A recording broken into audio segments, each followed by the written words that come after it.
사도신경 하심으로 주일 4부 예배를 시작하겠습니다.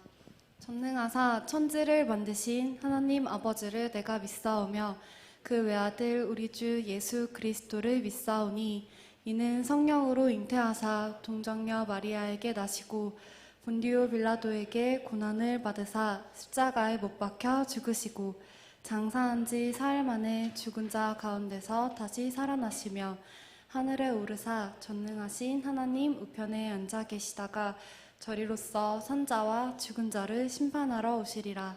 성령을 믿사오며 거룩한 공예와 성도가 서로 교통하는 것과 죄를 사하여 주시는 것과 몸이 다시 사는 것과 영원히 사는 것을 믿사옵나이다. 아멘.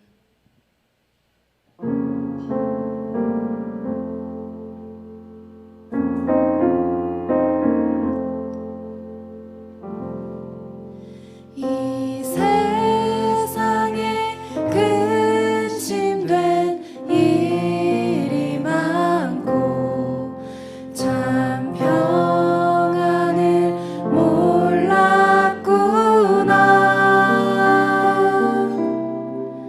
내 주 예수 나로라 부르시니 곧 평안히 쉬리로다. 주 예수의 구원의 은혜로다. 참 기쁘고 즐거운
자리에 계신 여러분, 마음이 와닿으신다면 다 함께 일어나셔서 교회로 삼아주신 주님을 함께 즐거움으로 또 기쁨으로 함께 찬양하기를 원하겠습니다.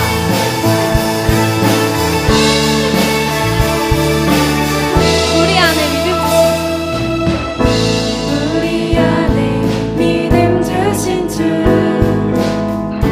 믿음 안에 섬김으로 자라게 하시는 우리 몸의 머리 되신 주,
주어진 내 삶의 시간 속에 주의 뜻 알게 하소서.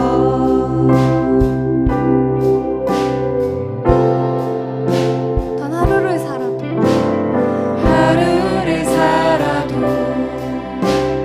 기쁨으로 가니 예수 늘 함께 하시네. 후회도 염려도 온전히 맡기리 예수 늘 함께 하시네. 믿음에 흔들어 주를 보리. 이 또한 지나가리라. 주어진 내 삶의 시간 속에 주의 뜻 알게 하소서. 믿음에 흔들어 주를 보리. 이 또한 지나가리라. 주어진 내 삶의 시간 속에 주의 뜻 알게 하소서. 믿음에 흔들어 주를 보리. 이 또한 지나가리라. 주어진 내 삶의 시간 속에 주의 뜻 알게 하소서. 아무것도 염려하지 말고 다만 모든 일에 기도와 간구로 너희 구할 것을 감사함으로 하나님께 아리라. 그리하면 모든 지각에 뛰어난 하나님의 평강이 그리스도 예수 안에서 너희 마음과 생각을 지키시리라. 아멘. 우리가 염려할 것은 그 모든 문제는 우리의 아버지 되신 하나님 안에 있습니다. 모든 지각이 뛰어나시고 모든 문제보다 크신 하나님의 평강이 하나님께서 허락하신 구원 그리스도 예수를 통해서 우리 안에 이미 있음을 우리가 함께 주님 앞에 감사로 고백했으면 좋겠습니다. 모든 일은 하나님께서 주신 은혜로 어떠한 일들도 다 지나감을 주님 앞에 선포하고 고백하면서 우리가 이 시간에 묵상하면서 함께 주님께 기도드렸으면 좋겠습니다. 하나님의 평강이 주님께서 주신 가장 큰 뚜렷한 증거인 하나님의 평강이 우리 안에 있길 원합니다. 우리의 마음속에 그리스도 예수의 평강이 자리 잡아 있길 원합니다. 우리가 그것을 느끼기 원합니다. 언제나 하나님을 알게 하여 주시옵소서. 함께 기도하며 나가겠습니다. 기도하시겠습니다.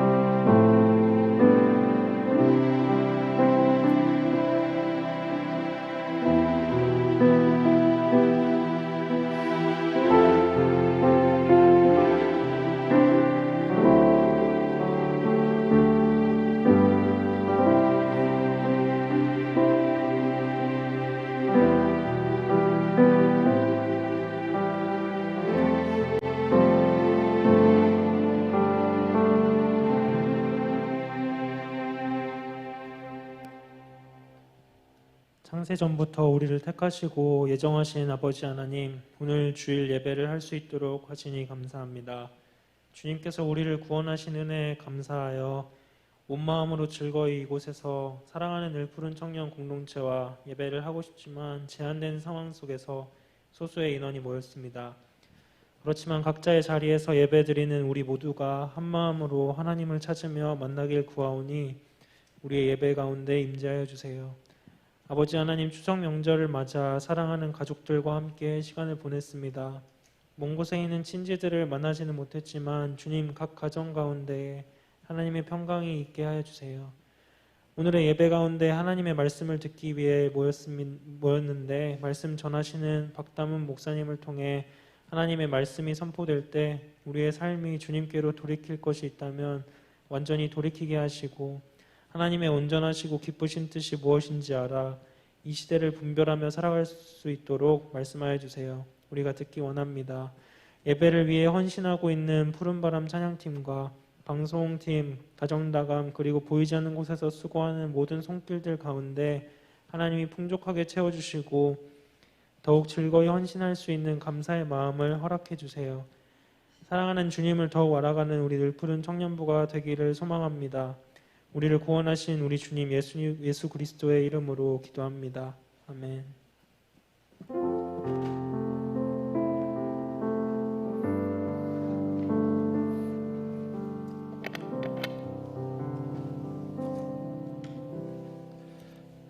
우리 준비한 예물을 하나님 앞에 봉헌하겠습니다.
드려진 예물을 위해서 기도하겠습니다. 사랑의 주님, 지난 추석 명절간 우리에게 쉼과 회복의 시간을 주시고 또 안전하게 오고 갈 수 있도록 인도해 주심을 감사드립니다.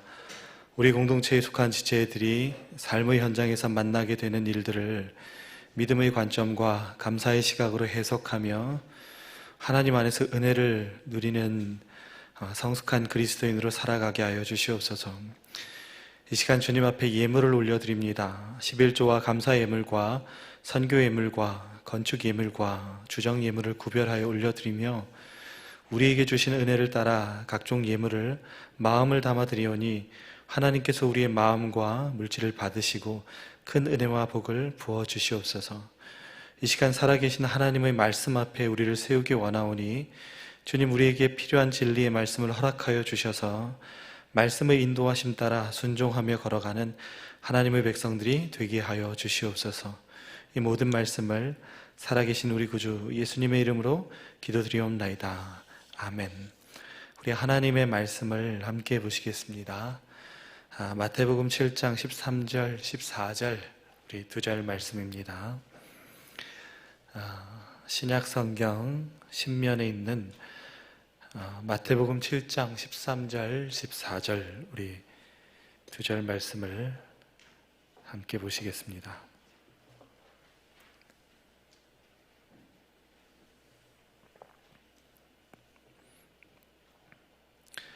우리 한 목소리로 함께 읽을까요? 13절, 14절입니다. 좁은 문으로 시작. 좁은 문으로 들어가라. 멸망으로 인도하는 문은 크고 그 길이 넓어 그리로 들어가는 자가 많고 생명으로 인도하는 문은 좁고 길이 협착하여 찾는 자가 적음이라. 아멘. 추석 명절 잘 보내셨죠? 네.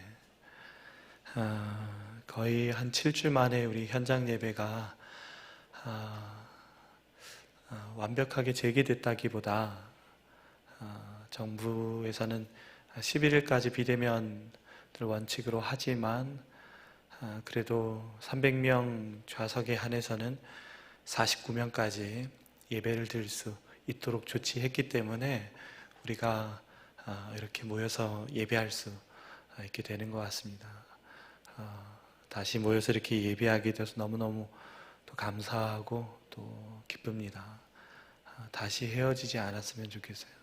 계속 우리가 예배할 수 있었으면 좋겠다라는 생각이 들고, 그래서 이 일을 위해서 함께 기도해 주시면 좋겠습니다.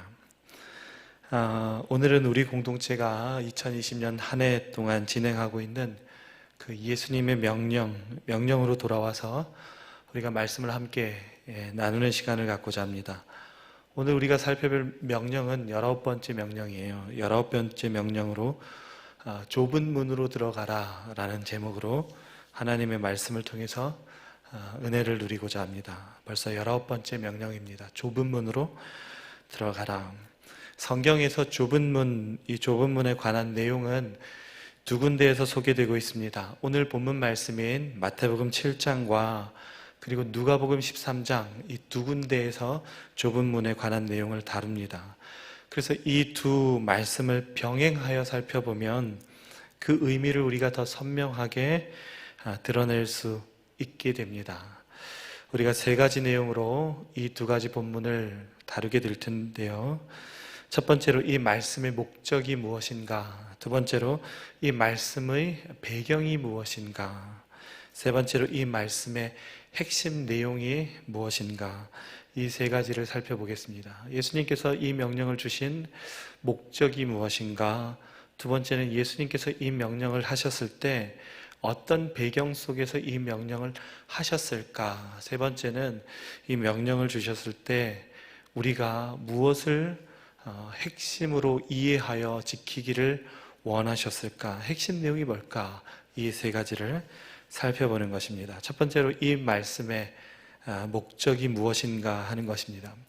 이 말씀의 목적이 무엇입니까? 좁은 문의 명령은 하나님의 나라를 향한 유일한 명령입니다. 하나님의 나라를 향해서 열려있는 유일한 문이 바로 좁은 문이다 라고 예수님께서 말씀하시는 것입니다. 달리 표현하면 좁은 문으로 들어가라 라고 명령하시는 이유가 무엇인가를 우리가 살펴야 합니다. 그 이유는 그 길이 생명으로 인도하는 길이기 때문입니다. 곧 하나님 나라로 향하는 길, 더욱이 하나님 나라로 향하는 유일한 길이기 때문에 우리는 좁은 문을 통과해야 합니다. 예수님께서는 분명한 어조로 단언하고 계시죠. 모든 인류가 하나님의 심판대 앞에 서게 될 것이다 라고 단언하십니다. 그래서 좁은 문으로 들어가라 라는 예수님의 명령이 지시하는 종착점, 그 종착점이 어디를 향하고 있냐면 하나님의 심판대를 향하고 있습니다. 그래서 두 말씀 다 똑같은 내용으로 결론을 내립니다. 마태복음 7장 21절 말씀을 우리가 한 목소리로 함께 읽으실까요? 7장 21절 나더러 시작. 나더러 주여 주여 하는 자마다 다 천국에 들어갈 것이 아니요 다만 하늘에 계신 내 아버지의 뜻대로 행하는 자라야 들어가리라. 이 좁은 문의 종착점이 어디죠?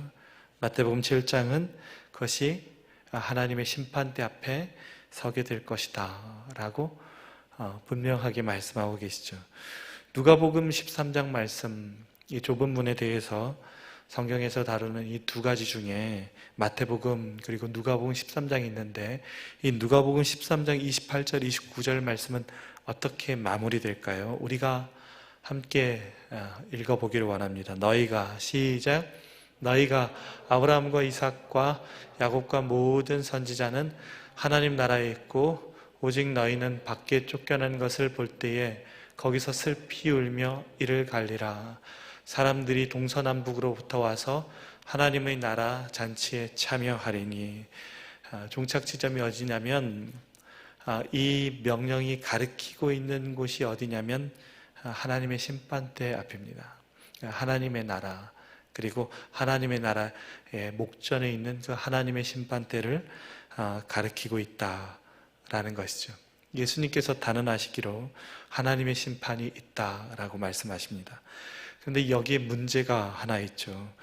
모든 사람이 하나님의 나라로 들어가는 것이 아니더라라는 것입니다. 심판은 뚜렷한 결과를 가져옵니다. 하나님 나라 백성과 하나님 나라 밖의 백성으로 분명하게 나누더라는 것입니다. 마태복음 7장에서는 예수님의 이 뜻을 의도적으로 드러내기 위해서 이 마지막 결론 부분에 네 가지 대비를 설명하고 있습니다. 네 가지를 의도적으로 대비하세요. 첫 번째는 두 가지 길이에요. 두 가지 길. 생명으로 인도하는 문, 그리고 멸망으로 인도하는 문을 7장 13절 14절에 보여주고 있어요. 화면으로 한번 보여주시면 좋겠는데 이해를 돕기 위해서 네 가지 대비되는 내용을 우리가 차례로 좀 보기를 원합니다. 첫 번째는 두 가지 길이에요. 두 번째는 두 종류의 나무입니다. 좋은 나무와 못된 나무로 대비해서 예수님께서는 가르치고 계시죠. 15절부터 20절까지 이 두 종류의 나무를 말씀하세요. 세 번째는 두 종류의 제자들이에요. 두 종류의 제자들. 하나님의 뜻대로 행하는 자들과 불법을 행하는 자, 이 두 종류의 제자들로 나누시더라는 거예요. 네 번째는 우리가 잘 알고 있는 바대로 두 가지 건축법을 말씀하세요. 반석 위에 세운 자, 집을 지은 자, 그리고 모래 위에 집 지은 자. 이렇게 해서 네 가지 대비되는 말씀을 하세요. 세상에는 두 가지 길과 두 종류의 열매와 두 종류의 제자들과 두 가지 인생의 건축법이 있다라는 것을 예수님께서 의도적으로 말씀하시는 거예요. 네 가지를 말씀하시면서 서로 다른 내용인 것처럼 가르치시지만 가르치는 내용은 하나예요. 강조를 위해서 네 가지를 대비하셨지만 핵심은 하나다라는 것이죠. 하나님 나라 백성의 삶과 하나님 나라 밖의 사람들의 삶으로 나누어진다라는 것입니다. 그래서 좁은 문으로 들어가라라는 명령은 하나님 나라 안으로 들어가라라는 명령을 의미합니다. 조금 더 급진적으로 이걸 표현하자면 좁은 문으로 들어가는 자만이, 삶만이 하나님의 나라로 들어갈 수 있다라는 것을 의미해요. 이 네 가지 대비에서 제일 첫 번째로 등장하는 이 좁은 문, 이것을 결론 부분에 서두에 두는데 예수님께서는 이 네 가지 대비를 통해서 강조하시면서 하나님의 나라로 들어가는 유일한 길은 세상의 관점 말고 하나님 편에서는 두 가지로 나뉘는데 그것은 뚜렷하다는 거예요. 분명하다는 거예요. 좁은 문으로 가는 그 길, 그 삶만이 하나님의 나라로 갈 수 있다라는 거죠. 다른 선택권이 없다라고 말씀하시는 거예요. 그래서 우리는 이것을 분명히 신뢰하고 확신해야 합니다. 그런데 이 확신이 무너지면 다른 문을 찾아서 우리가 기웃거리게 돼요. 그러면 우리의 삶에 방황과 실족이 찾아오게 되는 거예요. 소망하기는 사랑하는 우리 공동체 지체들이 하나님 나라를 향하는 오직 한 길, 좁은 문으로 향하는 담대한 믿음의 종들 되시기를 축복합니다. 그렇다면 좁은 문으로 들어간다는 것이 무엇을 의미할까요? 두 번째로 우리가 살펴볼 것은 이 좁은 문에 대해서 말씀하시는 예수님의 이 말씀의 배경이에요. 어떤 배경을 통해서 이런 말씀을 하신 것인지를 살펴보면 예수님의 목적이 더 선명하게 드러나리라 생각이 듭니다. 두 번째로 이 말씀의 배경이 무엇인가 하는 것입니다. 이 말씀의 배경은 인간적인 시각과 세상의 평가 기준들이 좁은 문처럼 보이게 한다. 그것이 배경을 이루고 있다라는 것을 보이는 데 목적이 있어요. 두 번째, 이 말씀의 배경이 무엇인가 하는 것은 인간적인 시각과 세상의 평가 기준들이 좁은 문처럼 보이게 하는 그 배경을 우리가 살아가고 있다라는 거거든요. 우리가 이 내용을 살펴보기를 원합니다. 이 세상과 하나님 나라 가치관은 서로 너무나 다릅니다. 하나님 나라의 기준에 부합하지 않고 이 세상의 삶은 하나님 나라에서 많이 엇나가 있어요. 그래서 그 가치관에 젖어 있는 사람들로 하여금 큰 오해를 갖게 하더라는 것입니다. 이 말씀의 배경으로 우리가 나아가기를 원하는데 예수님께서 왜 이런 말씀을 하셨을까요? 누가복음 13장은 이 말씀의 배경, 오해를 갖게 만드는 이 배경에 대해서 구체적으로 다루고 있습니다. 누가복음 13장 20절부터 24절 말씀입니다. 우리가 한 목소리를 함께 읽겠습니다. 또 이르시되 시작.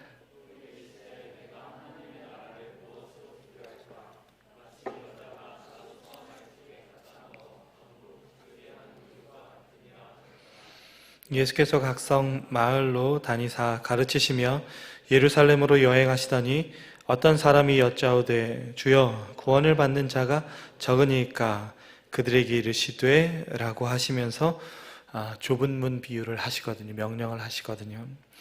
예수님께서는 온 유대 땅을 다니시면서 하나님의 나라를 증거하셨습니다. 그리고 그 여행의 종착 지점이 어디를 향하고 있었냐면 그 여행은 예루살렘을 향하고 있었습니다. 그 예루살렘이 어디냐면 바로 예수님께서 십자가를 지실 최종 도착 지점이다라는 것이죠. 그래서 예수님은 하나님의 나라를 증거하시면서 십자가의 죽음, 그 고난, 그 현장을 향해서 전심전력하고 계시는 거예요. 그런데 그때 어떤 한 사람이 예수님께 질문합니다. 주여, 구원을 받는 자가 적습니까?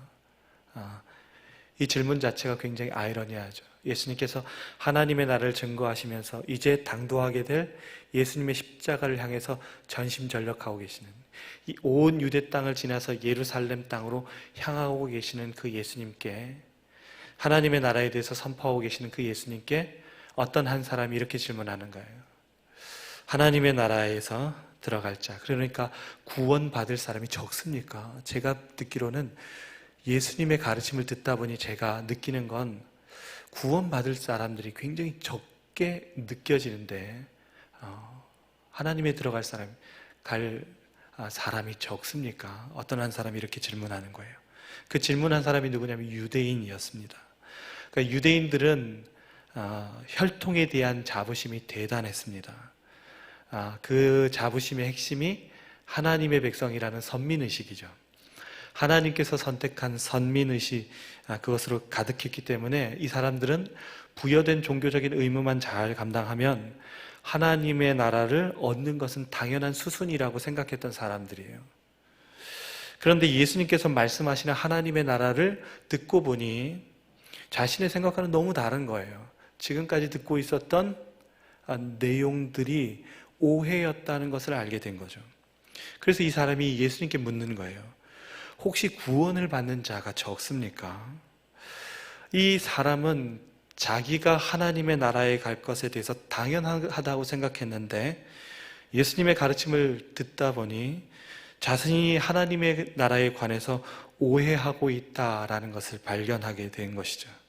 그래서 예수님께서는 더 나아가 이 사람의 질문에 대해서 이렇게 대답하세요. 누가복음 13장 28절부터 30절 말씀입니다. 너희가 함께 읽으실까요? 시작. 너희가 아브라함과 이삭과 야곱과 모든 선지자는 하나님 나라에 있고 오직 너희는 밖에 쫓겨난 것을 볼 때에 거기서 슬피 울며 이를 갈리라. 사람들이 동서남북으로부터 와서 하나님의 나라 잔치에 참여하려니 보라, 나중된 자로서 먼저 될 자도 있고 먼저 된 자로서 나중될 자도 있느니라 하시더라. 유대인들의 생각에는 이방인들은 결코 하나님의 나라에 들어갈 수 없는 존재들이에요. 그들이 가지고 있었던 선입견이었어요. 하나님의 나라 하면 하나님 나라의 백성인 선민, 유대인들만이 들어가는 것이지 이방인들은 결코 들어갈 수 없다라고 생각했다는 것이죠. 그런데 예수님께서 하시는 말씀이 뭐죠? 동서남북으로부터 하나님의 나라에 들어갈 수 있게 된다라는 거예요. 먼저 된 유대인들보다 나중된 이방인들, 동서남북으로부터 나온 이 사람들이 도리어 유대인보다 하나님의 나라에 먼저 될 것이다, 더 높아질 것이다 라고 예수님께서 더 나아가서 말씀하시는 거예요. 이 유대인이 가지고 있었던 선입견을 예수님께서 완전히 깨트리시는 것이죠. 하나님의 나라라는 것은 인간적인 자격 조건이나 혈통으로 이룰 수 있는 것, 가는 것이 아니다. 세상의 기준과는 전혀 다른 것이다 라고 깨트리는 것이에요. 그러니까 오늘날 살아가는 우리에게 있어서 혈통의 중요성이 우리에게는 크게 공감이 되지 않을 수 있는데 이 시대를 살아갔던 유대인들, 종교성에 물들어있던 이 유대인들에게 혈통의 깨트려짐은 자기의 세상적인 하나님 나라의 기준이 다 무너지는 상황이 되게 된 것이죠. 세상의 기준과 하나님 나라의 기준은 완전히 달라요. 우리가 이 세상에 젖어 살면서 하나님의 나라를 우리 편한 방식으로 바라보고 우리가 생각하는 방식으로 하나님의 나라를 이해하려는 경향이 있다라는 거예요. 그것이 오해예요. 예수님께서는 그걸 깨뜨리세요.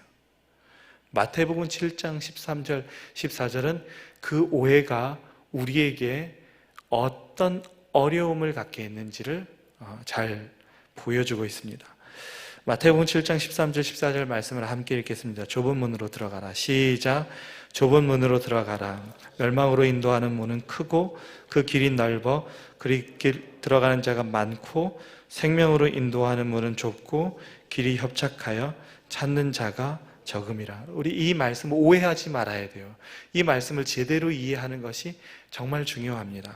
왜냐하면 많은 그리스도인들이 오랫동안 신앙생활을 하면서도 이 말씀을 자칫 우리가 갖는 인간적인 기준으로 오해할 때가 있거든요. 우리는 이 말씀의 의미를 잘 이해해야 합니다. 예수님께서는 하나님 나라로 들어가는 문을 하나님께서 의도적으로 좁게 하신 것이다 라고 말씀하시지 않으세요. 도리어 사람들의 눈에 이 눈이 좁고 협착하기 때문에 찾는 자가 적다라고 말씀하시죠.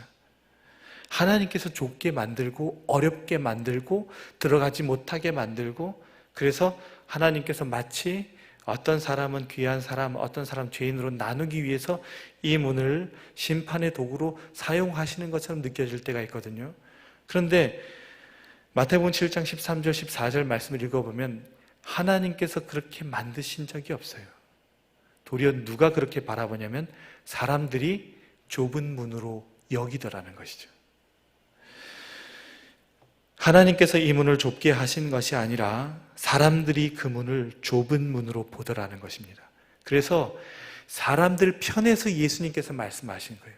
너희 눈에 좁아 보이는 그 문으로 들어가라. 좁은 문으로 들어가라. 라는 것이 이 말씀을 조금만 더 살펴보면 우리가 충분히 이해할 수 있는 의미예요. 넓고 좋고 많은 사람들이 인정하는 그런 문이 아니라 좁고 협착하여 찾는 자들이 적은 문으로 사람들이 보더라는 것입니다. 세상의 가치관이 얼마나 하나님의 나라로부터 어긋나 있는지를 보여주는 대목이죠. 사람들이 즐거워하는 것과 하나님이 기뻐하는 것이 다르다는 것을 뚜렷하게 보여주는 거예요. 하나님이 보시기에 그것이 좁은 문이 아니에요. 하나님이 보시기에 하나님의 나라로 인도해 가는 그 귀한 문이 사람들의 눈에 보기에는 평가절하되어 있는 좁은 문으로 협착해 보이는, 그리고 가기에 고난스럽고 고통스러운, 그래서 사람들이 매력을 느껴서 찾아야 되는데 찾지 않을, 찾는 사람이 적은 그런 문으로 보이게 되더라는 거예요. 그것이 좁은 문이에요. 이것은 그 문이 좁다라는 것이 아니라 그 문의 가치를 이해하지 못하는 세상의 안타까움을 빗대는 말이죠. 좁은 문은 우리가 이해할 때 단순히 고생하는 문이 아닙니다. 그래서 우리가 좁은 문으로 가라 그러면 내가 고난당해야 되는구나, 그리스도인이기 때문에 고생해야 되는구나, 아파야 되는구나, 힘들어야 되는구나, 그래야 그 공로를 힘입어서 하나님 나라에서 구원받는구나, 우리는 좁은 문 가야 되는구나, 고생해야 되는구나, 그것을 의도적으로 하나님께서 마련해 놓으신 문이 아니라는 거예요. 힘든 문을 나타내는 것이 아니에요. 좁은 문은 사람들의 생각과 가치관이 하나님의 뜻에서 얼마나 벗어나 있는지를 보여주는 거예요. 그래서 세상의 문화에 젖어 있는 사람들이 하나님의 뜻대로 살아가기에 너무너무 힘들고 고통스러우리만큼 세상의 사람들은 하나님의 뜻에서 너무 많이 어긋나 있다라는 것을 보여주는 것이죠. 하나님이 지으신 아름다운 세상의 모습에서 얼마나 비껴나 있는지, 얼마나 그릇된 가치들이 사람들에게 좋은 모양으로 포장되어서 수많은 사람들을 멸망으로 인도해 가고 있는지를 보여주는 것이라고 우리가 확인할 수 있는 거예요. 예수님의 명령이 뭡니까? 세상이 뭐라고 해도 그들의 판단에 그들의 그 길이 좁고 협착해 보여도, 또한 우리가 보기에 그 문이 좁은 문처럼 보여도 너는 그 좁은 문처럼 보이는 그 문으로 들어가라는 거예요.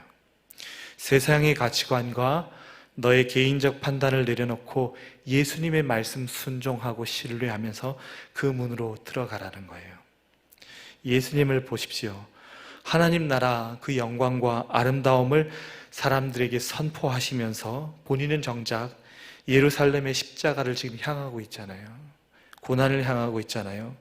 그 걸음을 우리가 보기에, 아니 세상 사람들이 보기에 그 걸음이 따르기 쉽고 좋고 편안한 길처럼 보이세요? 아니죠. 그러나 하나님 보시기에 그 길은 생명을 살리는 값지고 귀하고 아름다운 길이라는 거예요.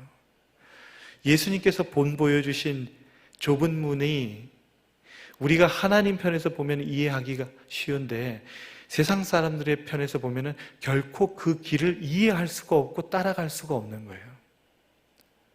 예수님께서는 우리가 또한 세상이 보기에 따르기 힘든, 매력적으로 보이지 않은 그 좁은 문을 우리가 따라가기를 원하세요. 우리의 판단을 쫓는 것이 아니라 예수님 명령을 순종하기를 원하세요. 왜냐하면 우리의 판단과 세상의 평가는 너무 하나님의 나라에서 어긋나 있기 때문에 그래요. 좁은 문은 하나님의 기준에서 심히 어긋나 있는 우리의 현 주소를 그대로 보여주는 예수님의 안타까운 비유입니다. 사랑하는 여러분, 예수님께서는 세상에 깊이 젖어 살아가는 우리에게 말씀하십니다. 하나님의 가치관에서 어긋나 있는 사람들의 평가와 세상의 시류에 편승하지 말고 그들의 보기에 좁은 문으로 보이는 그 영원한 하나님의 나라의 가치를 부끄러워하지 말고 거부하지 말고 붙들며 따라가라 라고 예수님께서는 명령하세요. 소망하기는 우리 공동체에 속한 사랑하는 지체들이 하나님 안에서 좁은 문의 귀함을 깨닫고 그 문으로 향하는 지혜로운 자녀들, 기쁨의 발걸음들 되시기를 축복합니다. 세 번째, 우리 마지막으로 살펴볼 것은 이 말씀, 이 명령의 핵심이 무엇인가 하는 거예요. 좁은 문은 단지 통과하는 것이 아니라 그 길을 따라서 살아가는 것을 말해요. 좁은 문은 단지 그 문을 열고 입장하는 수준이 아니라 그 길을 따라가는 우리의 삶을 말씀하시는 거예요. 그것이 이 좁은 문에 담겨져 있는 명령의 핵심이에요. 그러니까 문을 통과해서 선택해서 들어가면 하나님의 나라가 있고 또 멸망의 길이 있는 것이 아니라 우리로 하여금 그 좁은 문에 이어져 있는 좁은 길을 따라가기를 원하신다라는 거예요. 예수님께서 말씀하신 좁은 문으로 들어가라라는 명령의 핵심이 무엇일까요? 누가복음 17장 24절은 핵심이 되는 동사를 사용함으로써 그 의미를 부각해요. 그것은 힘쓰라라는 동사입니다. 누가복음 17장 24절 말씀을 우리가 한 목소리로 함께 읽겠습니다. 좁은 문으로 시작.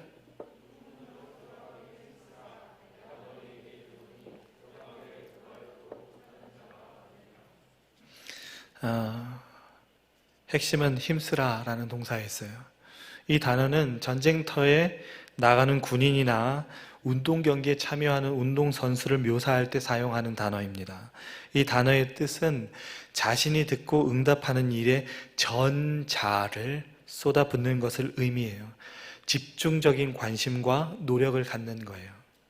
그러니까 좁은 문을 걸어가기를 힘쓰라라는 것은 우리의 모든 전자를 통해서 좁은 문으로 나아가기를 힘쓰고 관심을 갖고 집중해야 한다라는 것을 의미한다라는 것이죠. 그런데 그 관심과 노력을 들이는 대상이 무엇입니까?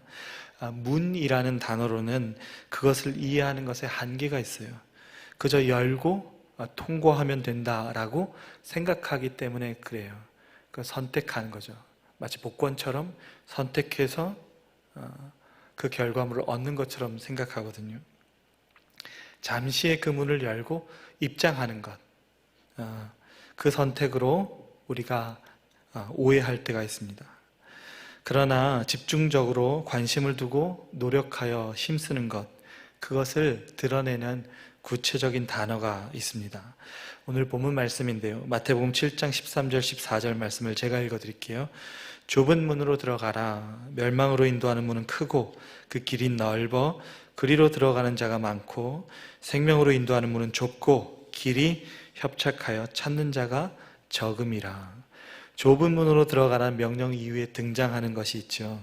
문으로 나아가는 길이에요. 길. 멸망으로 인도하는 문은 그 길이 넓고 생명으로 인도하는 문은 좁고 그 길이 협착하며 멸망으로 인도하는 길이 있고 생명으로 인도하는 길이 있다라는 거예요. 핵심은 길입니다. 길. 사랑하는 여러분, 우리가 좁은 문으로 들어간다는 것에 가장 정확한 증거가 무엇이냐면 우리가 좁은 길을 걷고 있다라는 거예요. 이 둘은 나뉠 수 없어요. 우리가 좁은 길을 걷고 있지 않다는 것은 좁은 문을 통과한 적이 없으며 좁은 문을 통해서 하나님의 나라에 들어가지 못한다라는 것을 의미해요. 좁은 문은 반드시 좁은 길을 걷는 것으로 나타납니다. 내가 하나님의 나라를 향하고 있다라는 것의 증거는 좁은 문을 통과하는 거예요. 좁은 문을 통과한 사람이냐라는 것의 증거는 내가 이 세상에서 좁은 길을 걷고 있느냐에 달려있다라는 것이죠. 좁은 길을 걷는 사람이 좁은 문을 통과해요. 그리고 좁은 길을 걷는 사람이 좁은 문을 통과한 사람입니다. 이 둘은 결코 나눌 수 없다라는 것이에요. 사람들이 보기에 좁고 협착한 그 길을 내가 지금 걷고 있다라는 거예요. 사람들이 지지하지 않고 좋아하지도 않는 그 길을 내가 현재 걷고 있느냐 하는 것입니다. 세상의 기준과는 다른 그 특별한 길의 가치를 내가 깨달았기 때문에 그 길을 따라서 내가 지금 살아가고 있느냐, 그 좁은 길을 걷고 있느냐, 이것이 중요한 거예요. 네, 이전에 우리가 살펴보았던 것처럼 좁은 문이라는 것은 하나님께서 마련하신 아주 좁고 구원받기 힘들어서, 그래서 하나님께서 의도적으로 고생스럽게 만들어 놓은 그 문을 의미하는 것이 아니듯이 좁은 길도 마찬가지죠. 그 길의 가치를 아는 사람만이 따라갈 수 있는 길을 의미해요. 예수님은 그 길을 걷는 것을 힘쓰라고 말씀하십니다. 좁은 길을 걷기 위해서는 힘써야 한다라고 강조하고 계시죠. 우리의 전 존재가 관심과 집중력을 갖고 힘써서 걸어야 할 삶이 있다라는 것이죠. 적어도 좁은 길을 걷기 위해서는 우리가 대충 우리의 소유나 우리의 능력 중에서 일부만을 조금 떼어서 걸어갈 수 있는 길이 아니다라는 것을 말씀하고 계세요. 그렇다면 그 길을 걷는 구체적인 내용이 무엇일까요? 누가복음 13장 25절 26절 말씀을 우리가 함께 읽겠습니다. 집주인이 일어나 시작.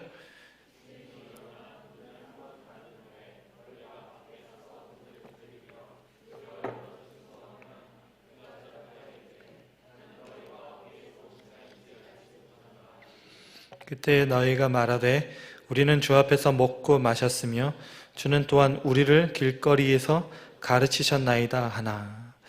예수님은 좁은 길을 걷기를 힘쓰는 자들과 넓은 길로 걷는 자들을 분명하게 구분하고 계시죠. 마지막 그 심판의 자리에서 주인께서 이 둘을 구분하고 계시다라는 거예요. 근데 기준이 무엇이냐면 예수님이 그들을 아느냐 모르느냐 하는 것에 있다라는 거예요. 우리가 좁은 길을 걸어가면서 힘쓰고 애쓰는 기준이 무엇이냐면 예수님께서 우리를 아느냐 알지 못하느냐 그 내용을 담고 있다라는 거거든요. 이것을 이해하기 위해서는 우리가 좀 더 살펴할 필요성이 있습니다. 예수님은 마지막 때에 그들을 알지 못한다라고 말씀하십니다. 어떤 성과를 말씀하시지 않으세요. 그 길을 걸어가는 내용에 대해서 말씀하실 때 힘쓰고 애쓰는 내용에 대해서 말씀하실 때 어떤 특징적인 행동이나 어떤 특별한 성과, 그것을 주목하시지 않으신다라는 거죠. 예수님이 아느냐 모르느냐, 이것을 구분하고 계시다라는 것입니다. 그들이 예수님께 이렇게 따져 묻죠. 우리가 주와 먹고 마셨으며 가르침도 들었습니다. 가르침도 들어본 적 있고 예수님에 대한 정보도 있다라는 거예요. 그런데 예수님 편에서는 그들을 모른다라고 말씀하시는 거예요. 그런데 예수님께서 알고 또 모르신다라고 말씀하시는 것이 무엇을 뜻하냐면, 누가복음 13장 27절 28절 말씀을 우리가 함께 읽으면서 답을 찾기를 원합니다. 그가 너희에게, 시작, 그가 너희에게 말하여 이르되 나는 너희가 어디에서 왔는지 알지 못하노라. 행악하는 모든 자들아 나를 떠나가라. 너희가 아브라함과 이삭과 야곱과 모든 선지자는 하나님 나라에 있고 오직 너희는 밖에 쫓겨난 것을 볼 때에 거기서 슬피 울며 이를 갈리라. 그들이 예수님을 알지 못하기 때문에 내놓는 결과물이 뭐냐면 행악이라는 거예요. 행악. 그들이 악을 행하더라는 것이죠. 그들이 삶에서 악을 행하는 이유는 하나님을 알지 못하기 때문에 있다라는 겁니다.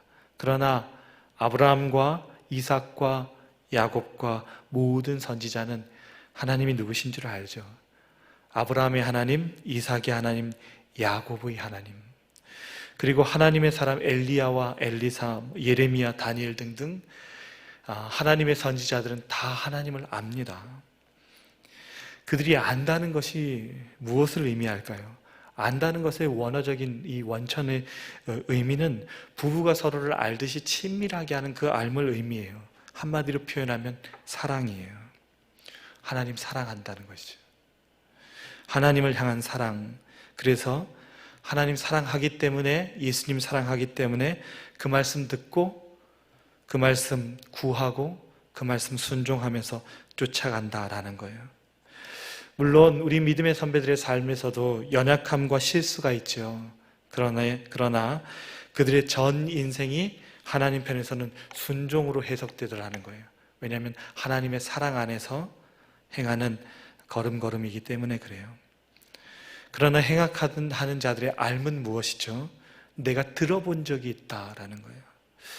나도 그 가르침을 안다라는 거거든요. 그들의 삶은 정보에 관한 것이지 관계를 통한 것이 아니에요. 다시 말해서 그들의 삶은 사랑을 따라서 하나님을 아는 것이 아니에요. 근데 사랑을 따라서 하나님을 알지 못하고 예수님을 알지 못할 때 어떤 결과가 나타나는지 아세요? 힘쓰지 않아요. 사랑하지 않으면 우리들 누구도 힘쓰지 않아요. 관심 갖거나 집중하지 않아요. 우리의 모든 시간을 쏟지 않아요. 우리의 전 존재를 그것을 위해서 할애하지 않아요. 손해본다고 생각하거든요. 그래서 결코 그 문에 접어들어서 쫓아갈 수가 없어요. 좁은 문의 핵심이 무엇이냐면 전 존재가 하나님을 사랑해야만 걸을 수 있는 문이다라는 거예요. 사랑하지 않는데 어떻게 관심 갖고 노력하고 지인이 빠질 때까지 애를 씁니까? 그럴 수 없죠. 사랑이 없으면 절대 불가능하죠. 그래서 예수님께서 모른다라고 말씀하시는 그 사람들은 예수님을 사랑하지 않기 때문에 순종하지 않는 거예요. 하나님을 사랑하지 않기 때문에 자기를 사랑하는 사랑을 따라서 자기 욕망과 자기 정욕을 따라 살아가는 그 삶이어서 항상 악을 자행하는 거예요. 그래서 하나님의 뜻과는 전혀 무관하게 살며 악을 행하더라는 것입니다. 그래서 그렇게 살아가는 삶이 그들에게는 더 편하고 좋고 즐겁고 누리는 것처럼 내비쳐지더라는 것입니다. 예수님이 하나님을 사랑하기 때문에, 우리를 사랑하기 때문에 십자가를 지시죠. 사랑하지 않으면 힘쓰실 이유가 없어요. 절대로. 세상 사람들이 볼 때 그 힘쓰는 모습이 넓은 문처럼 보입니까? 좁은 문처럼 보입니까? 길이 협착하고 다 희생하는 고난처럼 보이는, 아무런 가치도 없어 보이는 좁은 문처럼 보인다고요. 도리어 나를 사랑하고 내 욕망을 따라서 살아가는 것이 좋아 보이고 기쁘고 행복한 넓은 문처럼 보인다고요. 좁은 문의 핵심이 무엇이죠? 하나님을 사랑하지 않고선 절대 들어갈 수 없는 문이라는 거예요. 결코 힘쓸 수 없는 삶이라는 거예요. 걸을 수 없는 길이라는 거죠. 예수님께서는 우리에게 좁은 길을 살아가기를 힘쓰라라고 말씀하십니다.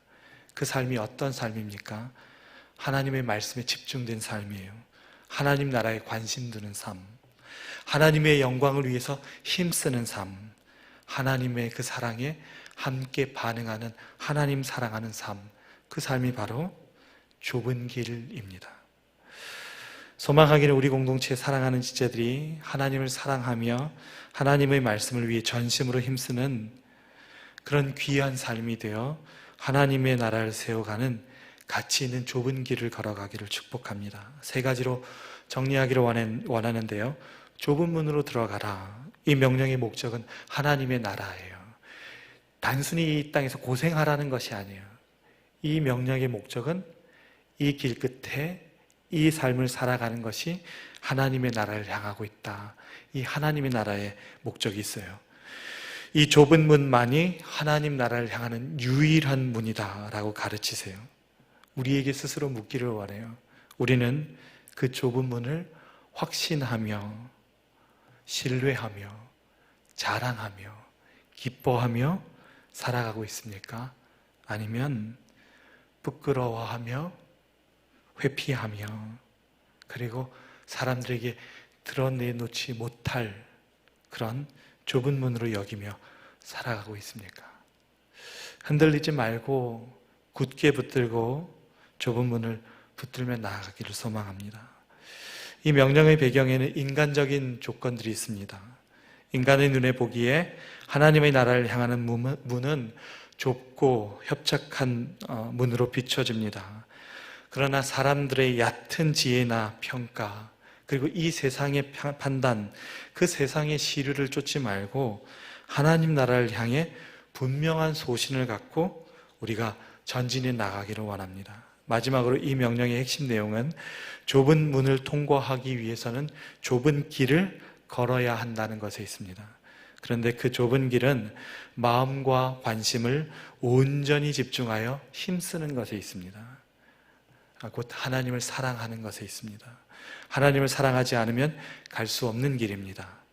우리를 전심으로 사랑하시는 그 하나님의 사랑을 기억하며 그분의 말씀대로 그분의 뜻에 순종하며 좁은 길을 걸어가는 사랑하는 우리 공동체의 지체들이 되시기를 소망합니다.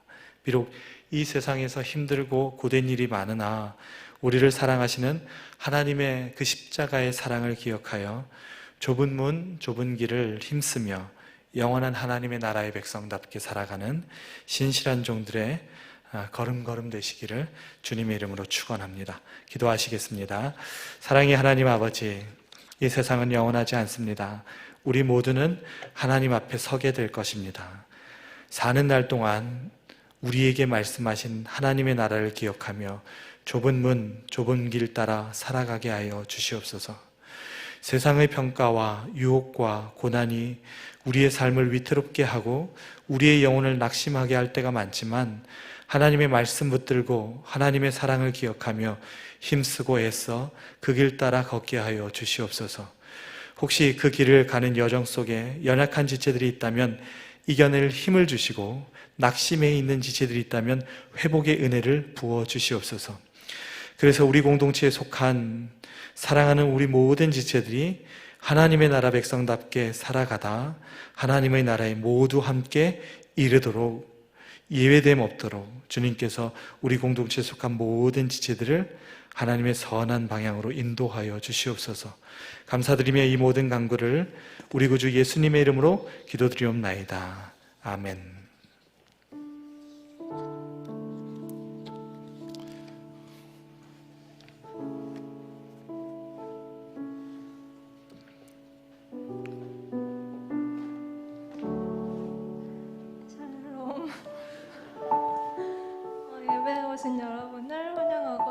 감사합니다. 성준 형제가 오늘은 쉼이 필요한 관계로 혼자서 광고를 하게 됐는데 중간에 숨을 헐떡이더라도 이해해 주시기 바랍니다. 10월 11일까지 비대면 예배가 연장이 되었지만 정부에서 허용한 제한된 인원 하에 1, 2, 3, 4부 예배와 또 수요 예배, 새벽 기도회를 현장에서 진행을 할 수 있게 되었습니다. 예배에 들어오실 때 1층에 있는 AI 기계를 통해서 또 얼굴 인식과 발열 체크를 꼭 해주시기를 부탁드리고요. 또 셀 모임은 아직까지는 당분간은 화상으로 진행이 될 예정이니까 또 참고해 주시면 감사하겠습니다. 그리고 교회 설립 90주년을 맞아서 전교인이 함께하는 성경 필사가 진행이 되고 있는데요. 신청을 해주신 분들 중에 혹시 아직까지 용지와 펜을 받아가지 않으신 분들은 1층 로비에서 챙겨가 주시고 또 다음 주 일요일까지 필사를 완료하셔서 사무실로 제출을 해주시면 될 것 같습니다. 그리고 전교인 성경 통독이 계속해서 진행이 되고 있는데요. 아직 올해가 3개월 정도 남았는데 아직 시간 많으니까 포기하지 마시고 성경 1독 완독 해주시면 너무 좋을 것 같아요. 그리고 늘푸른 청년부에서 시집을 발간하기 위해서 시집을 공모를 하고 있습니다. 하나님 그리고 십자가, 교회, 공동체, 하나님이 창조하신 자연 등 하나님과 가까워지는 은혜를 누리시면서 하나님이 주신 은혜를 묵상하고 그 받은 마음을 시로 표현해 주시면 됩니다. 다정다감 주보에 나와 있는 다정다감 메일로 보내주시면 될 것 같습니다. 그리고 매일 성경 9월 10월호를 사무실에서 판매를 하고 있습니다.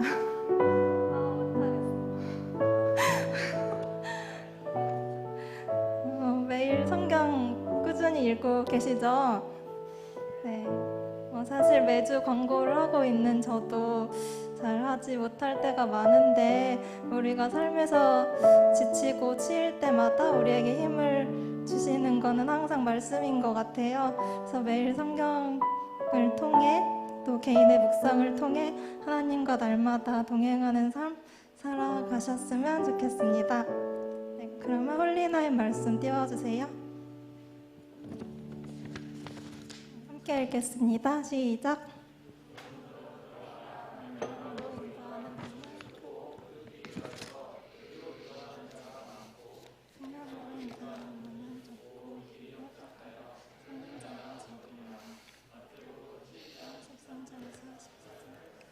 아멘.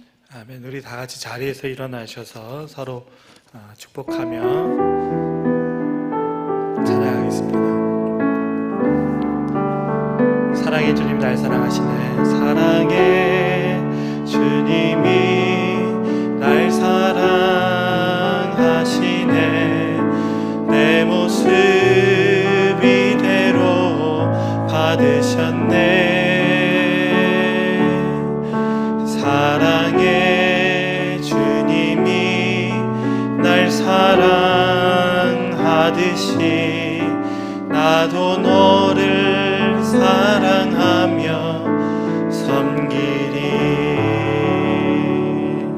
축도로 예배를 마치겠습니다. 이제는 우리의 구주 예수 그리스도의 은혜와 우리 하나님의 우리를 향하신 크고 놀라우신 사랑하심과 성령님의 인도 교통하심이 좁은 문으로 들어가라, 좁은 길로 나아가고 살아가라 라고 명령하신 우리 예수님의 그 명령을 쫓아서 세상 살아가는 날 동안 좁은 문, 좁은 길 걸으며 하나님의 나라를 향해서 담대히 나아가기를 소망하고 결단하는 우리 공동체에 속한 사랑하는 지체들의 머리 위에 이제로부터 영원까지 항상 함께 있을지어다. 아멘.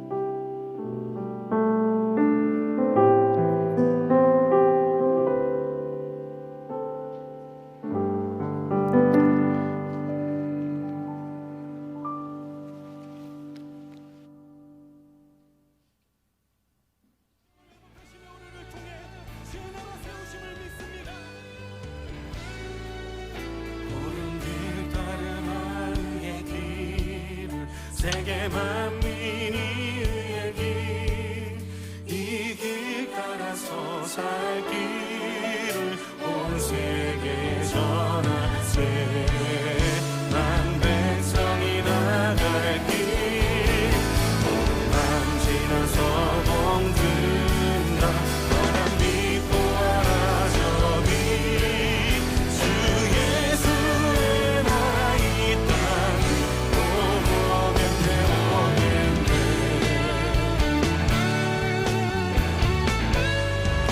우리 자매님들 고백할까요? 주의 손 따르라 승리의 주, 세계 만민이 돌아가. 길과 진리요 참 생명, 내 창공을 부수고 다 같이